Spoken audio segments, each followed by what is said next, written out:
Was Tesla opening the supercharging network the biggest own goal ever? Well, today's video we're going to be discussing exactly that. Now, you're going to be in one of two camps here. You're going to be camp number one, which is you are a Tesla owner, and in which case you probably found this the worst thing they've ever done. It made the network busier and some other things that we're going to talk about in this video, including one main point that will really annoy you as a Tesla owner. Or two, you're going to be a non-Tesla owner and you're going to be overjoyed that the network's opened. It means now that you've got loads of extra chargers to use, lots of better sites to use, and it's just purely for EV owners a great thing. But this video we're going to be discussing is, was it worth it for the brand, and should Tesla go back to a completely private network? Opening up the network here in the EU and the UK poses many issues, but it also poses issues for when they do it in the US, which supposedly they will. Now, the US issue has various issues. One of the main issues is that Tesla use a completely different plug to the rest of the other cars in the US. So in the US, they have a type 1 type plug. For my European viewers, that's like the early Leaf type plugs with a CCS plug at the bottom. That's their DC charge. It's basically a type 1 at the top with two CCS prongs at the bottom. Tesla's actual supercharging plug and their plug for using in general use is completely different. It's a very slimline plug. In fact, it's probably one of the best plug designs anywhere in the world. But there's not very scalable to some really higher speeds, which is where the CCS comes in, which, let's be honest, is a terrible design. But we'll talk about that in another video some other time maybe. The problem here in the UK, EU, and will eventually be a problem also in the US, is the cables on Tesla Superchargers are short. They're so short they make me look tall. They are extremely short, which means that you have a couple of issues. Sometimes certain cars can't plug into their charging port locations where they are, and it also means that some cars, depending on where the charger is, front, back, rear, side, left, it might mean that they need to block two bays to charge their EV, which is not ideal if you're blocking two Tesla Superchargers for charging one car. Now, this obviously could be sorted with longer cables, better positioning and design of Tesla Supercharger sites, and obviously in the US, cars are going to have to be sold with an adapter, or Tesla are going to have to sell an adapter to allow the Tesla port to then work on the CCS type 1 type cars.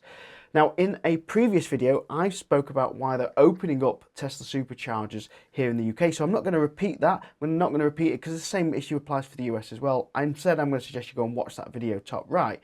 Instead, we're going to be talking in this video why it was a bad decision for the brand. Now, recently Tesla knocked a ton of money off their Model Y and Model 3 cars and other cars all across the world, and this has caused huge, especially here in Europe and the UK, huge plummets in their used values. It's knocked an absolute fortune off them, and to be honest, Tesla have done the reduction for a couple of reasons. That they're not really got the edge here, especially in Europe and the UK, where there's many makes making many cars, and they're all charging pretty much the same speed as Tesla, or a lot faster now, or maintaining a higher average kilowatt speed, which means that Tesla's edge has kind of gone on the speed. It's kind of gone even on the 0 to 60. There's cars that do more.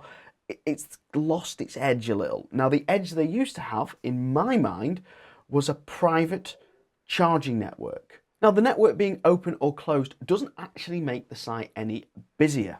However, here in the UK and Europe, you have many sites to choose from. Not just Tesla, you've got other networks, different price points, different charge speeds. You can pick the different price or charge speed you want. So why would you pick Tesla? Well, we'll get back to price in a minute, but one of the reasons you pick Tesla is because of reliability and redundancy. Now, two things that scare most new EV drivers is turning up at a site and it being in use by somebody else, or you turn up and the charger doesn't even work. Well, most Tesla sites have a minimum now these days of about 6 chargers, with many sites even more than that, a lot more than that, which means that you've got that redundancy, that reliability, that lack of range anxiety, no worry that you'll turn up and if the charger's not working or it's busy, there's likely another charger to use. And this is one of the reasons why we bought a Tesla for work. Now, non-Tesla owners can pay a nominal fee, I think it's about £10 a month, to access the Tesla network on cheaper rates. Now, you don't have to do that. You can use a Tesla charger at a higher rate, a higher cost per kilowatt hour. But if you pay £10 a month, you will pay the same price as a Tesla owner, which means essentially that for 120 quid a year, instead of buying a 46 grand Tesla, you could buy a much cheaper EV of, maybe second-hand 25, 30 grand EV with CCS and use the Tesla Supercharging network. So why would you spend a lot more money on a Tesla? I just think that for the brand, it was a little bit stupid. Now, when I look to change our Tesla Mule at work, one thing I will consider is, should I just buy a better built EV or a cheaper EV? Because the core reason for buying a Tesla has pretty much gone. As I've just discussed before, 120 quid a year, I can access that Tesla network and the cheaper prices. So would I buy an EV again? Will Tesla make the network private again in the EU and UK? No, they won't, for the reasons I discussed in the video the other week. So check that one out. But the question is, will they open it up in the US? And if they do open it up in the US, which probably will they take the same approach as the EU, UK with Tesla membership discounts, or will they offer completely different pricing scale altogether?